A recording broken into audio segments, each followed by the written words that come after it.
నమస్తే, welcome to yo-yo TV. రాజకీయాల్లో పార్టీలు మారడాలు కామన్, కానీ బలమైన నేత పార్టీ మారుతున్నారంటే అది పెద్ద సెన్సేషనల్ అవుతుంది. ఎన్నికల్లో ఓటమి తర్వాత బీఆర్ఎస్ లో పరిస్థితులు ఒక్కసారిగా మారిపోయాయి. ఇప్పటికే కొంతమంది బీఆర్ఎస్ ఎమ్మెల్యేలు కాంగ్రెస్ లో చేరిపోయారు. దీంతో గులాబీ పార్టీలో ఉన్న ఎమ్మెల్యేలను కాపాడుకోవడంతో పాటు మళ్లీ రాష్ట్రంలో పట్టు కోసం ప్రయత్నిస్తుంది. మరోవైపు బీజేపీ సైతం వచ్చే ఎన్నికల్లోపు మరింత పట్టు సాధించాలనే లక్ష్యంతో ఉంది.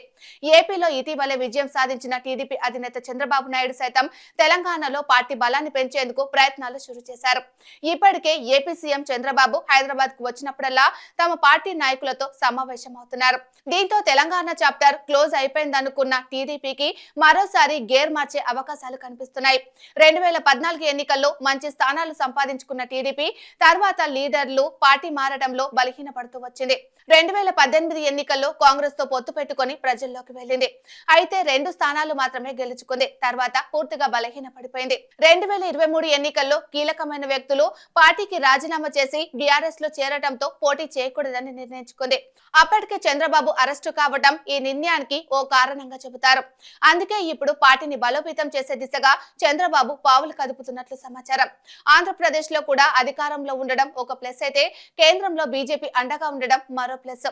అందుకే తెలంగాణలో పార్టీని బలోపేతం చేయాలని నిర్ణయానికి చంద్రబాబు వచ్చారు. చంద్రబాబు తెలంగాణ టీడీపీ నేతలతో తరచూ సమావేశం కావడం సైతం వారికి మరింత బలాన్ని చేకూరుస్తున్నాయి.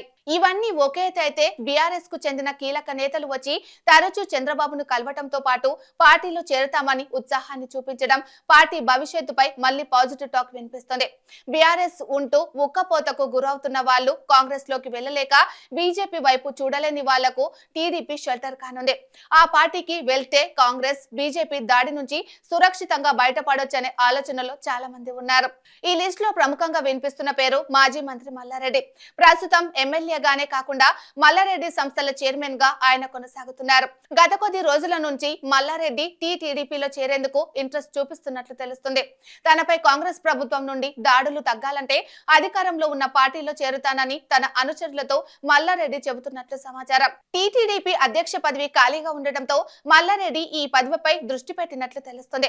తెలుగుదేశం పార్టీ జాతీయ అధ్యక్షుడు చంద్రబాబు నాయుడుతోనూ ఆయనకు మంచి సంబంధాలు ఉన్నాయి. దీంతో మల్లారెడ్డి తెలుగుదేశం పార్టీలోకి చేరడానికి రంగం సిద్ధమైందని చెప్పకనే తప్పదు.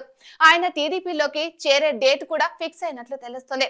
ఈ నేపథ్యంలో మల్లారెడ్డి హైదరాబాద్ లో చంద్రబాబును కలిసినట్లు తెలుస్తుంది.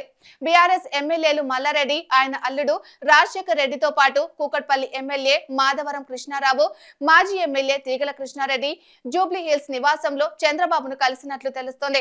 తన మనవరాలు శ్రేయారెడ్డి పెళ్లికి ఆహ్వానించడం కోసమే చంద్రబాబును కలుస్తున్నట్టు కలరింగ్ ఇచ్చినప్పటికీ మల్లారెడ్డి అసలు ఉద్దేశం టీడీపీలో చేరడమేనని తెలుస్తోంది. అన్ని అనుకున్నట్లు జరిగితే అతి త్వరలోనే బీఆర్ఎస్ కు బై బై చెప్పేసి పసుపు కండువా కప్పుకుంటారు మల్లారెడ్డి. చూడాలి మరి మల్లారెడ్డి పార్టీ మార్పు అంశంపై బీఆర్ఎస్ ఏ విధంగా స్పందిస్తుందో.